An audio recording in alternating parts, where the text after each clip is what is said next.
Welcome into DNVR Buffs After Dark. I'm Henry Chisholm, and I'm joined by Superstar Dev. How's it going, Dev? Um, I'm excited to be home after a very long day. Traffic was insane on the way back, and things are not good in Boulder. Things are not good. Things are really not good. Like that drive back was terrible. It was legitimately like an hour and a half just sitting there, and I don't know. Those weren't the vibes that I wanted to have for an hour and a half drive. Yeah, this had. I'm not even sure if this could be a therapy session, just because like the season is not going well. Things are just crumbling. There doesn't seem to be an end in sight. This might not be the therapy session that you guys need right now. Yeah, we'll see how this goes. I mean, what's so frustrating about it, and we can just jump in with our biggest takeaways here. But it's just my biggest takeaway is that this is the exact same thing that has happened now for through 3 weeks in a row. Yeah, I mean things. My biggest takeaway, because I think that it goes in response to yours, is the fact that nothing is working for the Buffs on either side of the ball. I think originally we thought that it was just the offense not showing up, but now I think it's starting to take a toll on the defense. And when you have so much of those offensive struggles, I feel like the defense is also starting to let down a little bit, just Yep. because there is no type of positivity coming at all, and we're starting to see that week after week after week. That now I question if the Buffs are just like anything. I think that there was one good game that gave us false hope, and then from there, things have not looked good. They have looked really bad. And again, it just sucks to see the exact same thing happen 3 weeks in a row, where the offense just can't get anything going. They go down like 10 points, and it's like, well, it's another one of these days. The same thing is happening again, and it just plays out the same every week. And that's just what's been going on. And I don't know. I guess the worst part is I don't know how you fix it. Like with the personnel that they have, after the game, Carl Durrell really did go out of his way to try to defend Brendon Lewis, and not to say like he's playing well, but to say that offensive line was the issue today, and Brendon didn't even have a chance because of that offensive line. So let's blame them for a week and then see what happens. I guess 2 weeks from now against Arizona, but you're not fixing that offensive line and the quarterback position. And I mean, it's just not going to work. This season is kind of what it feels like at this point. Yeah, just to like stick on Darrell and also like his him defending Brendon Lewis. I feel like he's done it, from the very beginning, actually. Just because there was these expectations coming in with the new quarterback. And everyone knows how the quarterback position is at CU. I think that there was a lot of just trying to save him and protect him. But now I think that he does understand that it is a difficult position for anybody to be in. And on top of that, Brendon Lewis does take a lot of the blame.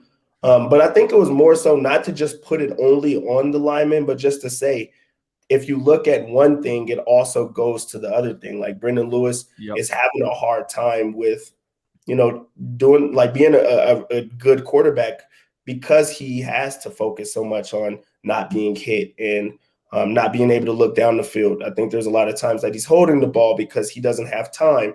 They said that he also spoke about how there was not a lot of pressure being sent to Colorado. Like they weren't blitzing or anything like that, but there's still a lot of pressure that he's under at all times. So it was him saying that the line does have to get better. Which it is true. Both things do like go in hand. Brendon Lewis does need to be better, but also the line does need to do a better job of protecting him, or just making sure that he has a little bit of time, especially if you have a quarterback that does like to hold on to the ball. So it's a tough spot to be in for that offense. It is. because receivers can't be happy. The quarterback can't be happy if he's not playing up to his best. The line are allowing everyone to get in. Where are the bright spots? And there's no holes because of all the other things. So there is no happiness on that offensive side of the ball, and there's no happiness in Boda right now. I totally agree. It's just been so ugly. And the truth is, just by the numbers alone, this could have been Brendon Lewis's best game of the season. Like you can talk about the Northern Colorado game where he completed like 2/3 of his passes, but then you factor in it was Northern Colorado, and so I mean going 10 of 17, 162 yards with a touchdown and an interception. I think coming into this game, if somebody said you can have that stat line from Brendon Lewis, I'd be like, yeah, just give that to me instead of throwing him out there and playing. Yeah, but it also becomes difficult because the majority of his offense came in one drive. That was by far the best drive of his career with the Buffaloes. But I feel like the majority of his production came literally on that one drive. So if you take, and not to say to take that away, but if you just don't look at that drive, it was still like a very down day for him. But yeah, I would say that was a bright spot because of that one drive. I know it is just crazy that this is the world we live in. And what makes it even tougher is seeing Keaton Slovis on the other side playing quarterback because he's out there. And I mean, things are kind of easy for him because literally any ball he throws to Drake London is a catch. Like that guy came into the week as like the number 1 in receptions in the country, number 1 in receiving yards in the country. And then he goes out there and you're like, the first kind of ridiculous catch, I think it was Mark Perry that was right on top of him. Like there wasn't much more he could do. That one, Slovis like rolls out of the pocket. And I think I even said to you, like, everybody's covered. And then he just throws one up high to Drake London, who's 6'5" and can jump. He's on the basketball team. And he just goes up and gets it. A couple of plays later, he has the one-handed touchdown catch. And you see all that, and you're just like, wow. First of all, like, this is going to be tough to keep up with. But second of all, like, what would even happen if Colorado had Drake London as a receiver? Like, would he put up 150 yards a game because Brendon would just, like, drop balls into him consistently?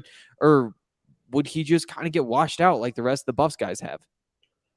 That just looking at this game, it was one of those games where you just say, what if? Just what if? Because you saw a confident quarterback that trusted his receivers. You've seen big receivers make plays because they had a chance to make plays. And then you also seen a running back get loose and get open because everything else around him was going. Yep. And that's the makings of a really good team. But also Colorado has the same type of team, just not the same type of confidence. You don't see Lewis throwing the ball up there to just give Brendan Rice a chance, who has the same kind of, structure and body. We already know how quick Stanley is. Like, just give him a fly route just to try to see if he could get open. Arias is a really big receiver as well. Give them chances. We already know the type of heart that Russell has. And, you have 2 young bucks and Chase Penry and also Ty Robinson. Like, you have the personnel to do those same things. Yeah. But there's a confidence that you don't have. And then also, I'm sure it's in the game plan because you can see by a receiver getting 15 targets in one game that it's like, this is who we are. And we're going to stick to who we are no matter what. And you don't see the same thing for the Buffaloes. They know that they're a running team. They know that they have really good, backs. But they don't stick to those type of things. So I think that those are a lot of differences that you see in a game like USC, they're not having a great season by far, but at least they know their identity and they have that it's going to be who they are no matter what. And I think that was a big thing that I took away. That was one of my big takeaways. There we go. But yeah, seriously, just watching Keaton Slovis out there, like he runs around, he rolls out of the pocket, he finds guys coming open, and it's not even like there's great timing with all of the things that he does, but it isn't like 3-step drop and then boom, right there, that sort of timing. It's like he's seeing guys coming open downfield. He's timing when he's rolling out. He's stepping up into the pocket at the right time, firing. And you see that and you're like, wow, there's a lot going on in his head, or like maybe it's all just natural, the feel to do those sorts of things. But when you watch Brendon Lewis, he just, I mean, obviously doesn't have that. It doesn't have that yet. And who knows if it ever comes to him. You know, somebody asked Carl today, is it good for Brendon to be out there and just kind of take that beating? Because there's, and as Carl said, like there's a fine line between giving him the reps to grow and letting him go through the growing pains and, you know, getting knocked around and losing his confidence. And I don't know what the answer is and whether they've misplayed that part of this. Yeah, and just to piggyback on that that question, a big part of his response back, Darrell's response back was he does, and this happens with young guys. You don't want to rattle those young guys. You don't want them to lose confidence because things are already not going well with the team, and they also already understand that things aren't going well. There's no way that Brendon Lewis thinks that he's playing good because this is a player that has played, you know, enough to land a D1 scholarship and then to earn a starting spot in the Pac-12. So he's seen success. So he understands that he's not playing really good right now. So I think that coaches like have they're in a position that if they take that away from them, then they're going to take away their confidence. And he spoke on that. And Lewis just plays like a guy that's just really afraid to make a mistake. Like he just doesn't want to make that, which is, you know, I think a bit ironic because that's when a lot of the mistakes happen, holding the ball for too long or receivers, you know, getting covered because you've held the ball for so long. And then there'll be times that it looks like you're like, hey, just let it go. And then you see them just throw it to the other team. And that's when the interception came. It was an ugly one. That is a fine line. And Darrell always, he keeps talking about the fact that they're going to give the backup a chance. They're going to get Drew Carter in the game, and this could be a two-man punch. But we still haven't seen those type of things. Until we see them, there's no point of talking about them. I think I think it happens against Arizona. Like with the bye week, a chance to actually like set this up, like work through whatever you got to work through off the field, whether that's taking the play calling away from Darren Chiaverini, whether that's, I don't even know. But figuring out what your identity is as a football team, which is another thing Carl was talking about after the game, saying like, we need to reevaluate what we are best at because we're playing toward what we think our strengths are. And then you go out there and see that offensive line just struggle and what they're trying to do isn't working. And I don't know, because I don't even necessarily think that they've missed on what their strengths are. It just might be that those strengths offensively aren't enough to go win games. But at this point, you've got to go try something new. And like there's like the football nerd in me gets really excited about those sorts of things. There are so many factors that are killing that excitement right now that I'm just like a tiny bit excited to see what they come up with against Arizona, because I know that there is such a big chance that, you know, based on what we've seen, it's just not going to look good. This is I think that this is a very difficult place to be in for the coaching staff. Playing against Arizona, which is your one true chance at like turning the season around or, you know, securing a win. Because it just only gets harder from that. Like that is, if you look at the rest of the conference or just the rest of their schedule, you're thinking Arizona's the game. That has to be the game that things turn around, right? So with that being said, if you go into a game against Arizona and we see Drew Carter, that means that Brendon Lewis had a horrible game because you're going to ride the hot man. You're going to also ride what got you there. Like if you're winning the game, you don't want to take Lewis out because if you were scared to like break his confidence when he was doing bad, you really are going to break his confidence if you take him out of the game when they're doing well. So I don't see a world where Drew Carter is playing in that game unless things are going really bad. But then I'm in the world like you're actually on fire because that means that your starting quarterback, who's the quarterback of the future, is behind Drew Carter, who's, you know, the same age as him. So things are not well. I think that this is a very tough spot to be in. Yeah, it is a very tough spot to be in. And I mean, reality kind of set in a couple of weeks ago, probably after the Minnesota game. I think we all realized that the quarterback position was going to be at best like a problem, if not like just a full-on black hole, like just destroying that entire offense. But to see the offensive line still struggle the way that it's struggling, and to know that like you can't just rely on that to get by and just run every single play. And I mean, accept that you're going to be picking up 3.5 yards per carry just because it's so predictable, but at least you're moving the ball. Today was rough again. And there were glimpses. I mean, they got the 2 touchdown drives. One was off a short field. I mean, sure, there's some very small positives, but it's not nearly enough to say that this offense is going anywhere. I really don't.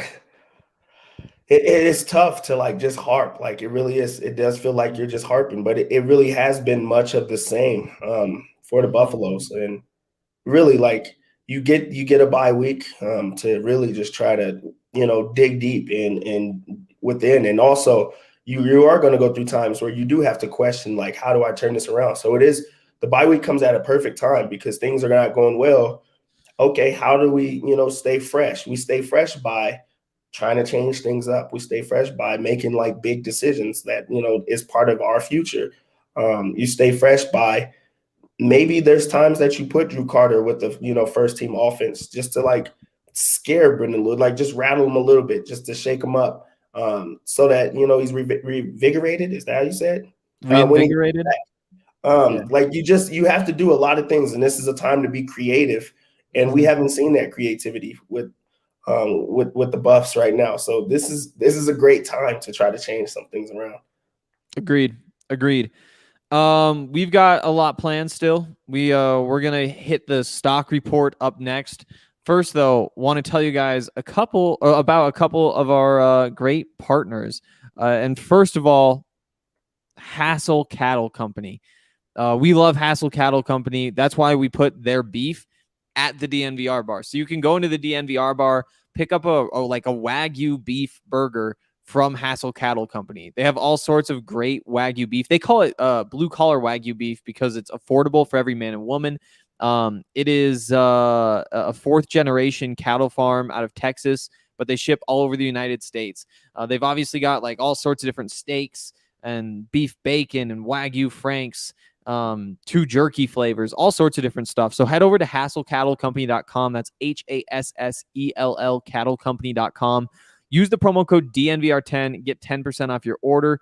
Again, that's DNVR10 at HassellCattleCompany.com. Check them out. We promise that you will not be disappointed. Also, DraftKings. I didn't make many bets this week. I just haven't had time to place them. And I was so locked in on the Buffs that I knew I wasn't watching anyway. Tomorrow, though, is going to be a massive day betting-wise. I've already put together, I think it's a 10-leg parlay plus 1,200 odds or something like that, which means I put $10 on it. And if it hits, I get a little over $1,000, like $1,200 or something. It's a lot of fun. And there's so many different ways that you can bet, so many different things that you can bet on, including you can do same game parlays now at DraftKings, which means if you want to, like you're watching the Broncos game, you can take Teddy Bridgewater to throw a couple of touchdowns and parlay that with the Broncos to win and with Melvin Gordon rushing yards or all those different things. It's really cool. And they are giving you same game parlay insurance, which means that you can place one up to $25 this weekend, tomorrow. And if it doesn't hit, then you just get your $25 back. It's a great deal. On top of that, if you download the DraftKings Sportsbook app now and you're a new customer, you can use the promo code DNVR to receive $150 in free bets instantly when you place a $1 bet on any football game. That's promo code DNVR to get $150 in free bets instantly this week at DraftKings Sportsbook, an official sports betting partner of the NFL.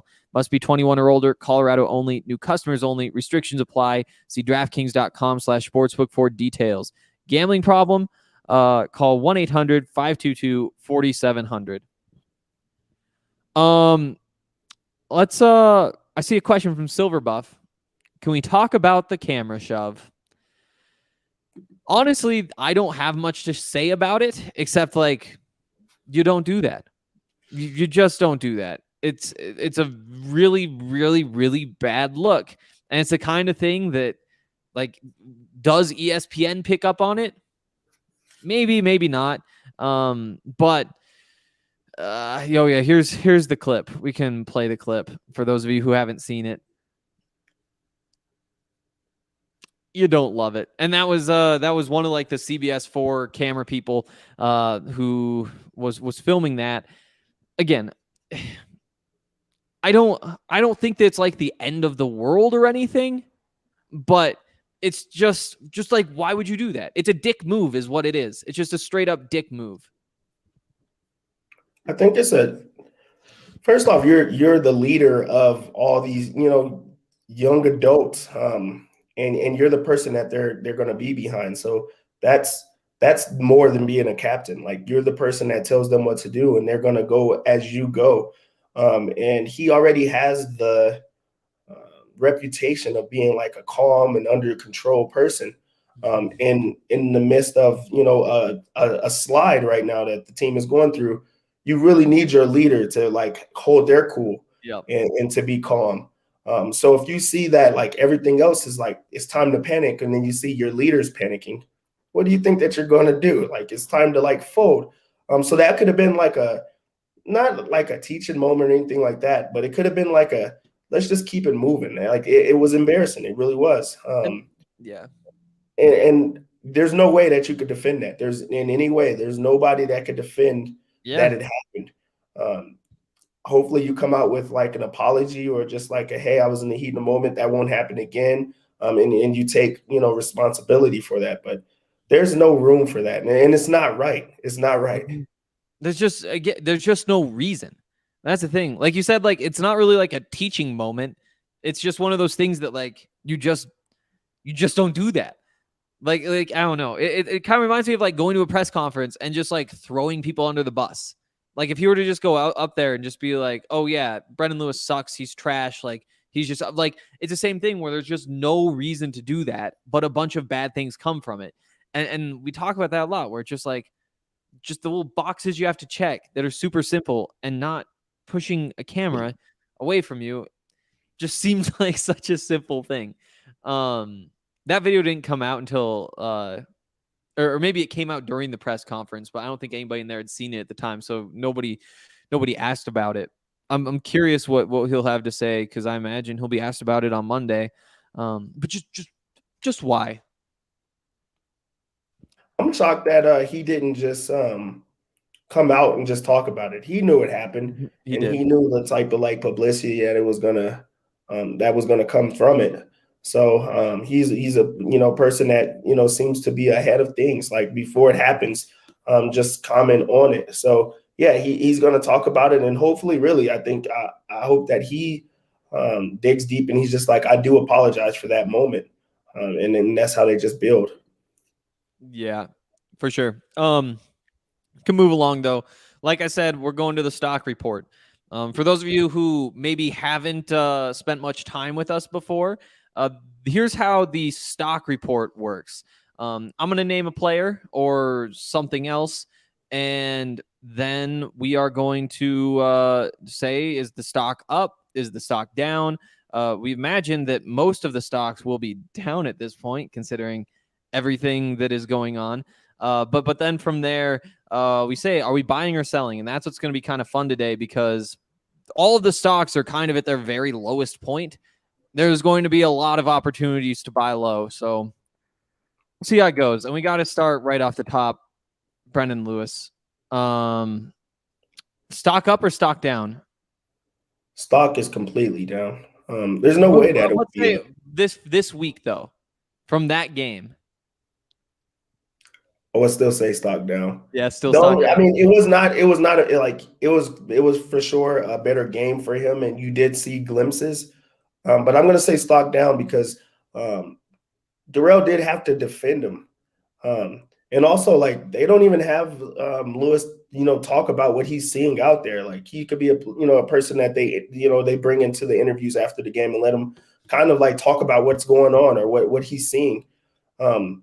You just don't see anything at all right now going on, and his confidence is not up right now. He's not even running the same way that he was, before. And that was something that really separated him from the other quarterbacks, is because he does have that big play ability. So he's not throwing it. He's also not running it. So he's just even killed right now, like just kind of just out there playing. So I'm going to say stock down. Fair. Real quick before I give my thoughts, chat. First of all, there's some good comments in there that we should get to, including George Payton and the defensive coaches, that sort of stuff. We'll get to all those after the Brendon Lewis thing. We'll wrap this up. But while we're going through these, just say stock up or stock down with Brendon Lewis. Are you buying or selling it? You can all throw that in a comment. Just say Lewis up and buying or selling, whatever. And to me, I'm going to say the stock is slightly up. Yeah, we're going to go with slightly up. Just because, I mean, he hasn't put up these numbers yet. And sure, it wasn't great, but he was at least willing to throw the ball. Sure, there was that really ugly interception when he should have just taken what would have been like his 5th sack on the day or something like that. It isn't enough to move the needle, but I don't know. Do I really feel better about him after this week, though? I don't know if I can actually say that. Are you buying the stock? Is the big question here. You think it's going up? I'm not gonna buy the stock. I'm also not gonna sell the stock because I don't think that it can get lower. I really don't think that you're not making much money at this point. Yeah, at all. But you do have to have like the idea that they're sticking with him, and they're sticking with him for a reason. Like he's not the only quarterback that they have. So that means that, there might be worse. There might be worse, behind him. But also, like, you did see those glimpses. So, like, maybe he does start picking it up. You're coming off of a bye week. You're going to go against Arizona. Stock should definitely start to, like, rise after that game. And then also maybe his confidence comes back with that game. I really that might be a good play, though. Buy a little bit of stock before the Arizona game. You at least wait. You wait and hold for 2 more weeks. And as soon as it goes up, I'm going to sell all of it. Okay, we got a couple of people in the chat, Silver Buff and Fly by Cygnus, both buying the stock because it is so cheap. Here's a question: you buying any Drew Carter stock? No, I'm not going to buy any of that stock because I really do think a penny right now. I'm not buying that stock because I don't believe in any of it, because this is something that we've been hearing from Darrell for a couple weeks now, that he was going to say. He's saying, like, I want to give him a look, or we're going to give him more looks. And then he keeps sticking with his guy. And he took time to defend him today. That doesn't sound like a guy that's like trying to call him out and say, like, we need to get better, or he needs to get better. He did speak about, there's moments that he has to get better at. And that comes with time, and that comes with repetition and stuff like that. But he's not talking enough about Drew Carter for me. So I'm not going to buy that stock because first off, I don't know if it's high or low right now, because you just don't know. I know. It can't be too high because he hasn't been able to get on the field. I think you're just looking for any answer. So you're like, I'll buy anything that's not this. I know. I think I'm not buying the stock. I think it's kind of like that whole, like, it's better for people to think you're an idiot when you don't say something instead of like saying something and making it obvious you're an idiot. Like, I think that, Drew Carter is going to be on the field here pretty soon. I don't necessarily think that it's going to help his stock, just based solely on the fact that we haven't seen him yet. And, the quarterback play has not been all that great. Offensive line. We're just doing offensive line altogether. Stock down. I think it has to be stock down, right? It has to be. They're clearly getting worse from the beginning of the year. I think in the first game, even against UNC, I think a lot of it was like Lewis is holding the ball too long, or Lewis is driving away or running away from the lineman and putting himself on an island. But now it's more so they're just letting pressure come. Like, guys are just getting in there. and giving him pressure for the entire game. And no one, and that's also another thing that I feel like they should do. They should let a couple linemen or whoever, the lead lineman is, speak after the game and say, like, we have to get better as a team. Like, call himself out and the guys out to like try to challenge them in different ways. I really don't think that that's a thing that only the coach should do. I feel like there should be a player on the line that's like, hey, that's on us. We really have to protect our quarterback. We really have to do a better job, and things can open up for us. We've seen what it looks like when they have better linemen, and they don't have it right now. So I think it's going to be down exactly until Ray is. Since he's out, it makes it hard for them to. So now it's the next guy up. So take some of that responsibility. Yep. You have any interest in buying or selling that stock? I think that I'll probably buy a little stock. I really do think that they'll try to get it together. And also I do think that there's going to be more runs, just because like when you're in desperation mode, you go to your bread and butter. You go to what's not going to get you fired, and that's running the ball like successfully. So they're going to start running it, and the lineman is going to be the only way that you could get anything going at all. So I will buy some stock because I do think that is going to change. Okay.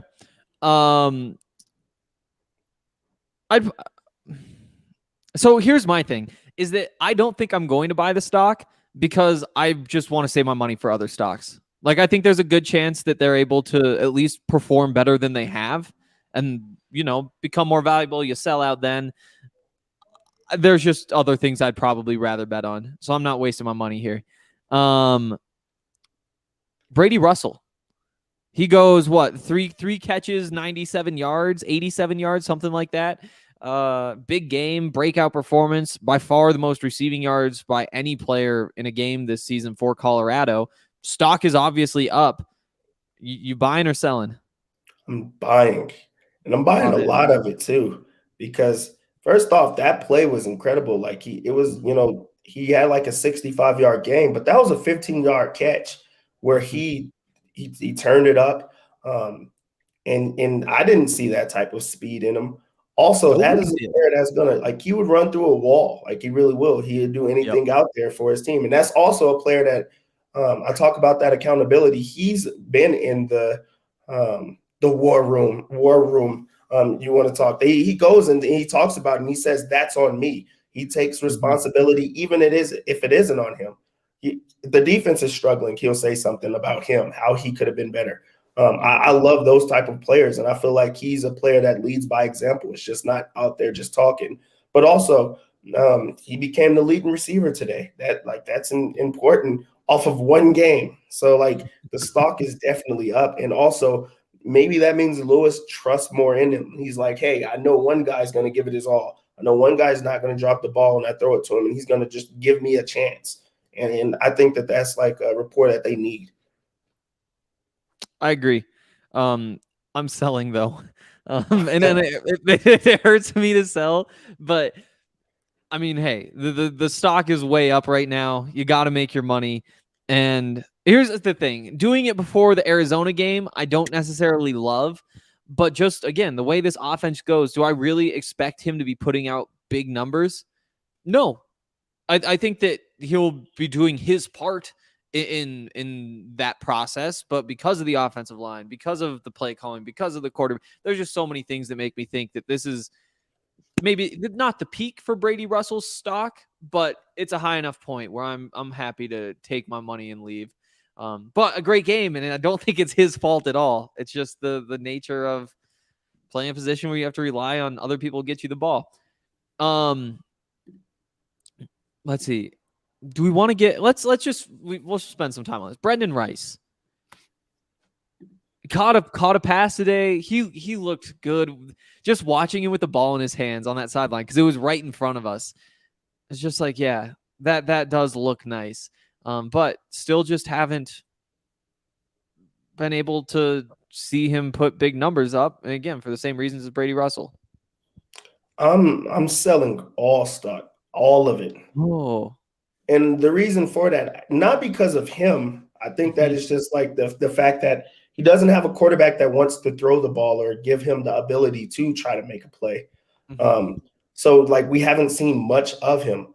Also, with it, you have to like think about, his dad is Jerry Rice, who's been with really good quarterbacks, who's um, seen what it looks like to be at like the top of the mountaintop. He's like, hey, this is not it. You're in a position that you're a real receiver that has not gotten the opportunity to make plays happen, or hasn't got the opportunity to be in a spot where you can get the ball. So if I'm looking at it, I'm like, based off of your age, based off of the age of the quarterback, who they believe in completely, if there's not a transfer that comes in, I don't know how you're going to get the ball, or how you're going to be in a position that you are getting more targets or you are getting more looks. Mm-hmm. I don't even know if he's good or bad right now because I just haven't seen it.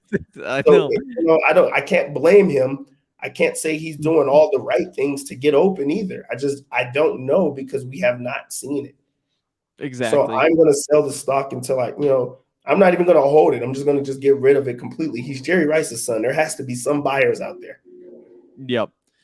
I'm gonna buy this one. I'll buy that from you. Have it.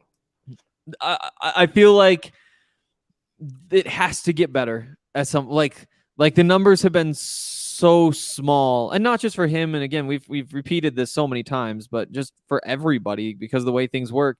And what, 7 catches for 44 yards coming into this game, or no? Yeah, that's just unbelievable. But I do think that that'll be my call against Arizona. He breaks a big one against Arizona. I might get rid of some of that stock then. If not, he's a guy who's fast enough and big enough and strong enough to make a big play against somebody, like anybody. He could do it against Oregon. I think that at some point you see him have a game where he breaks 1 or 2 big ones, and I'll buy low now so I can take advantage then. Maybe before we get into the defensive side, let's go through some of these comments in the chat. Here's behind the scenes running this stuff. Let's just start up with the George Payton one, and then just hit anything you think is interesting out here. If you're, he's there. Volanovic, George Payton was at the game today. He sure was. He walked. He walked behind me the first time. I turned around. I was just like looking behind me, and I did like a double take. So I was like, oh, wait, that's George Payton. And then he was hanging, all the scouts sit down at the other end of the press box. And I wandered through there, tried to like lean in a little bit, hear what he was saying. Probably something great about Drake Jackson or Drake London, one of the Drakes. Probably not too much good stuff to say about the Buffs, but that was cool. He was there. Yeah. Oh, apparently some defensive coaches were giving Brendon Lewis a hard time after driving. Lewis yelled back at them. I never saw that, and this is the first I'm hearing of it, but that is interesting. And because you're getting to the point in the season where sure, the defense hasn't done everything that it had done early in the season, but still there's a very clear gap between what the defense is contributing, what the offense is contributing. And that's going to boil over at some point. That's just the nature of this thing. And we've hit the point in the season where that can happen. Yeah, but that also is a little scary because that's not their job. Like you worry about your side of the ball and your group that you coach, and let the quarterback coach do that where they're jawing at each other or they're going back and forth. You don't need to do that. You just don't. So that does make it hard. Exactly. Then that's my thing. It's like if it's the players, you still don't like it, but you're like, hey, it's gonna happen. When it's coaches, it's like, I don't know. But I'll go back and rewatch this Monday morning, and I'm sure I'll see what you guys saw. A great joke. Wolf of Pearl Street. This ends up in a podcast feed. Oh, RG just tweeted an apology for the KD camera incident. I just pulled it up.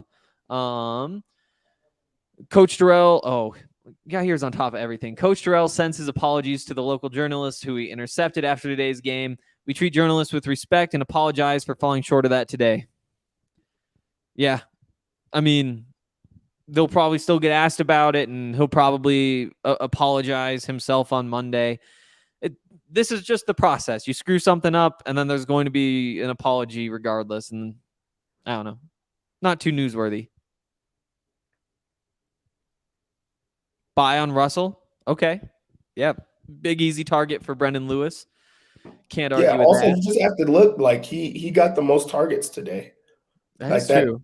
that means something, in a game that you're losing and you're having to throw, and he's only throwing it to one guy. Like that matters.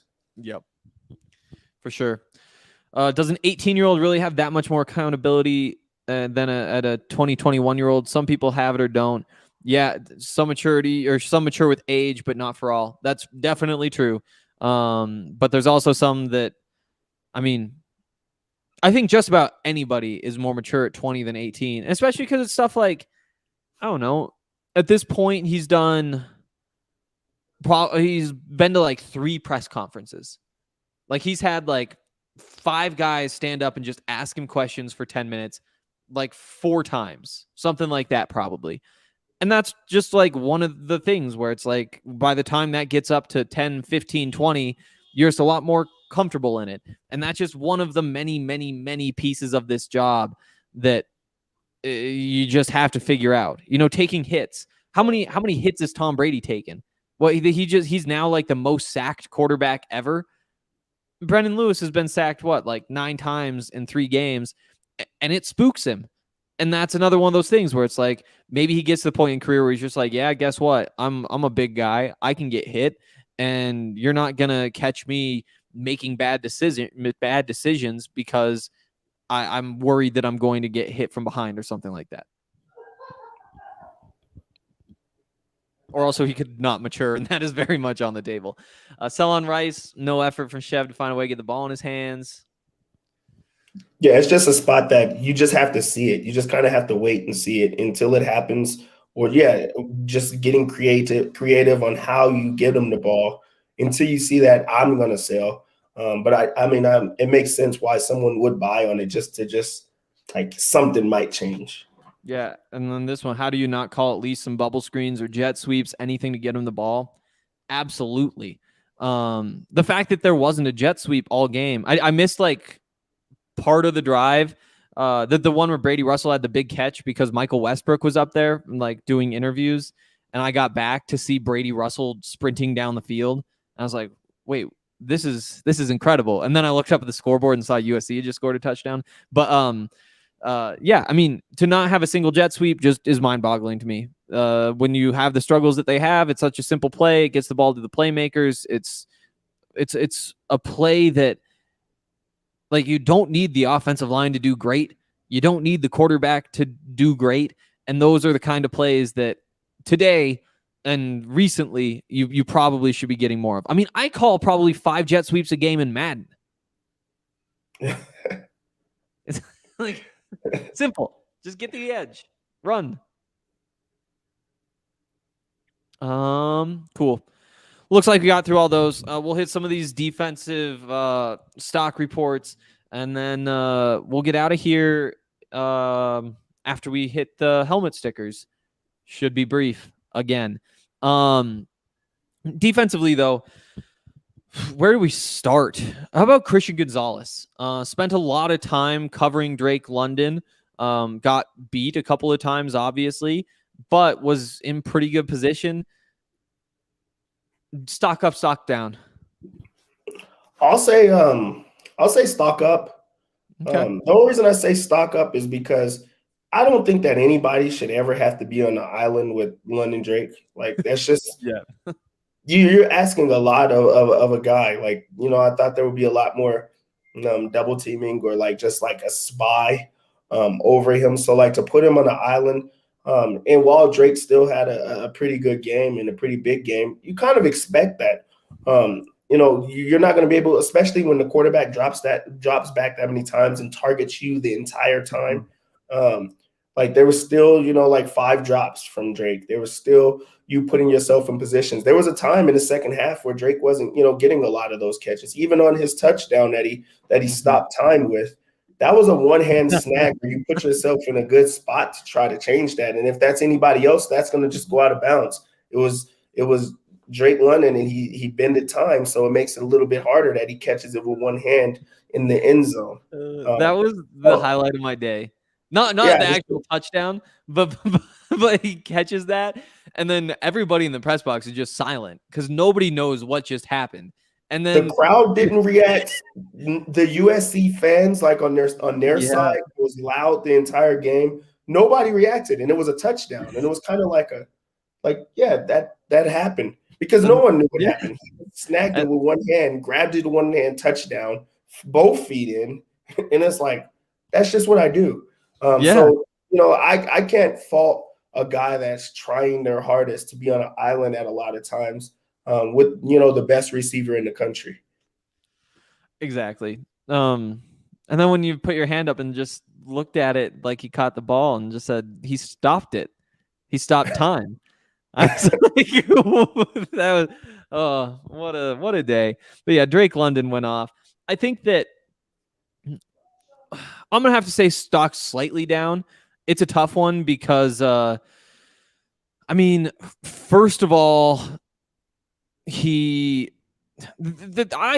think very highly of Christian Gonzalez. And to me, there was a world in which he does go toe to toe with Drake London and get the better of him.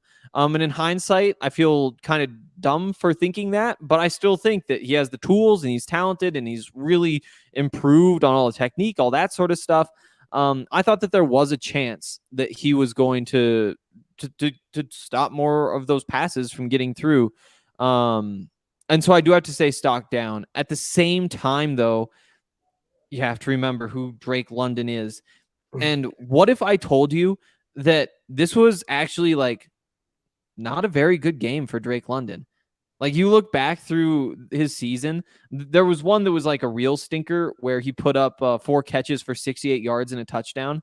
But outside of that, it's 12 catches, 137 yards, 13 catches, 170 yards, 2 touchdowns, 10 for 165 and no touchdowns. Today was 9 for 130 and a touchdown. Like that was pretty ho hum, but he was just tearing him apart. So you have to keep that in mind. I'm gonna say I'm stock down a little bit still for me on Drake London or on Christian Gonzalez.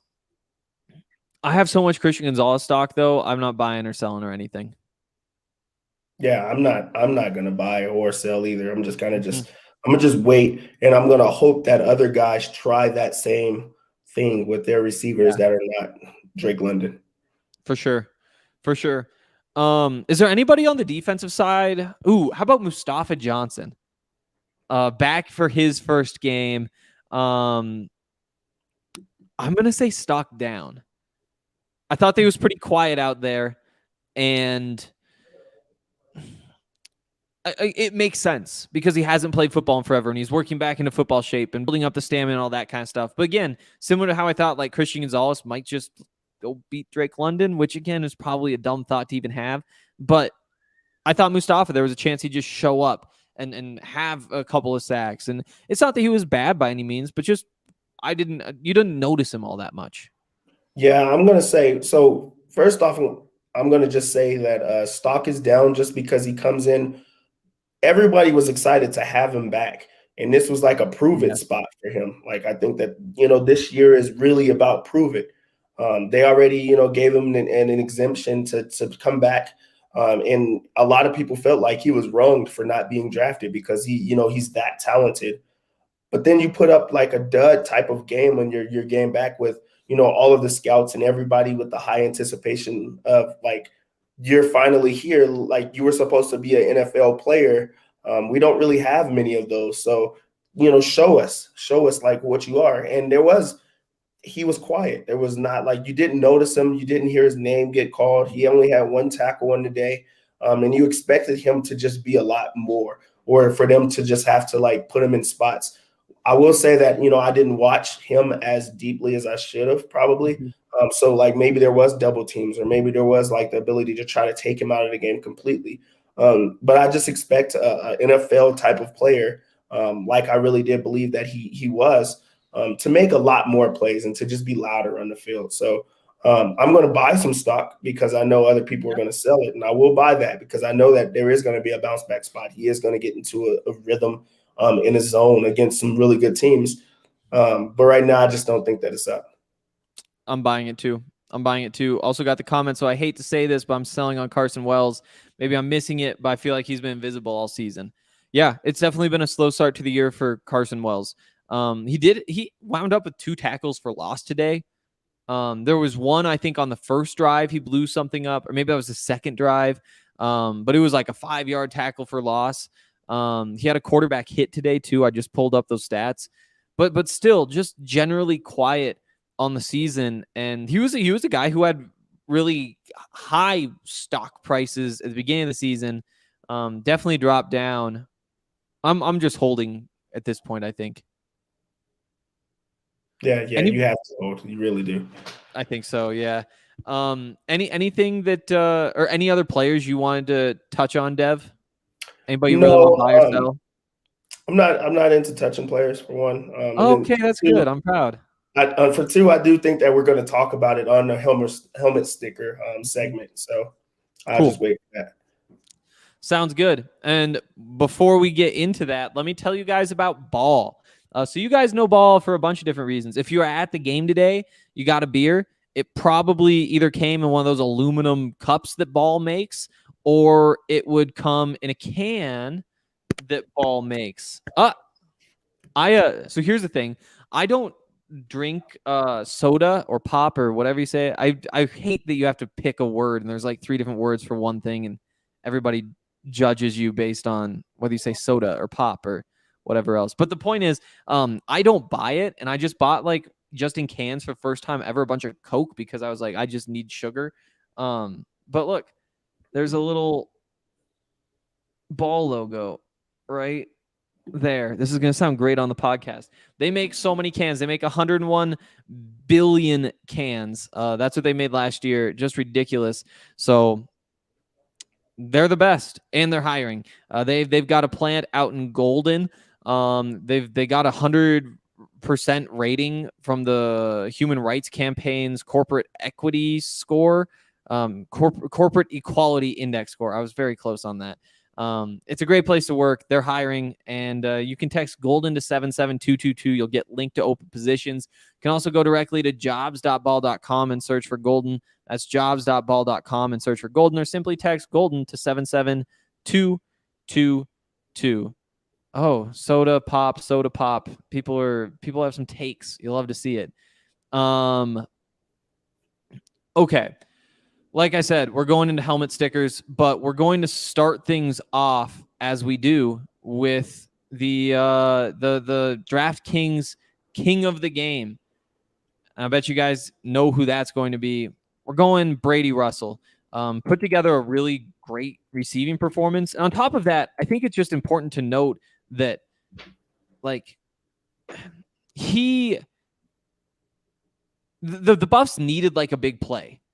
That's the way that this offense works at this point, is if you're not getting big plays, you're just not going to make it all the way down the field to score touchdowns. You might be able to string something together and get a field goal, but touchdowns just seem kind of impossible unless somebody's picking up a 62-yard chunk, which is what he did. So that's why he's our DraftKings King of the Game. Yeah, you'll love to see it. Any thoughts on Brady that we haven't already touched on? No, but I mean, it's great to see some big play happen for the offense. You don't have many of those moments throughout the year, and then for it to be in the air, that's something that you put when you watch, you recap the game, you're like, hey, this was a play that you checked down, you held the ball for a moment, but then you made something happen and you took a chance, and a guy was rewarded on that. So that's something that you just put it in your pocket and you're like, I'm going to pull this out at some point to just show them that you can still play the way that you like and still make things happen. Absolutely. And on top of that, the other catch that I really liked was the one on the sideline, the USC sideline down in the red zone, where he caught the ball and bounced off one defender and ran over a couple others and pushed a couple others back, turned out to be a first down. You just love to see that sort of effort. And that combined with the big play, combined with, just the fact that he produced that much as a receiver in this offense. That's double what anybody had for the season coming into today. Big day for Brady Russell, and we love to see it. We can move on though. Dev, who's your first helmet sticker going to? My first helmet sticker is going to be shocking because it is part of the offense. But But just getting in there for the first time, Chase Penry getting his first touchdown of his career for CU. He's playing as a true freshman. And just to know, like, you know, that's a player that works extremely hard and he's seeing some type of success in his first year.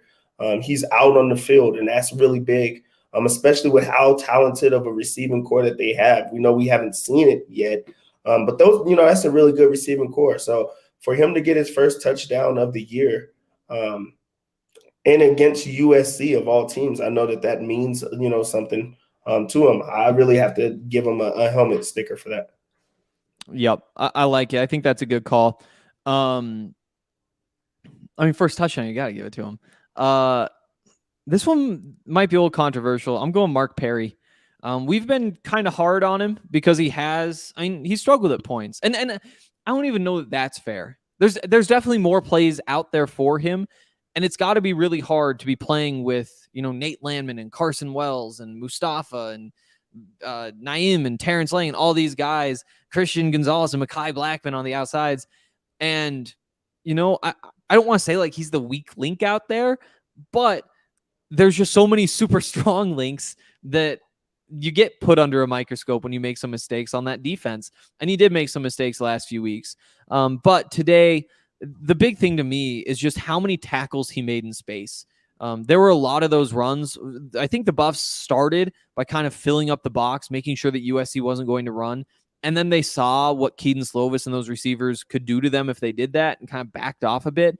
There were a bunch of plays where a running back would get through the line of scrimmage and Mark would kind of be the last line of defense. And he was out there making those tackles. And those are like big tackles. Those are high pressure tackles.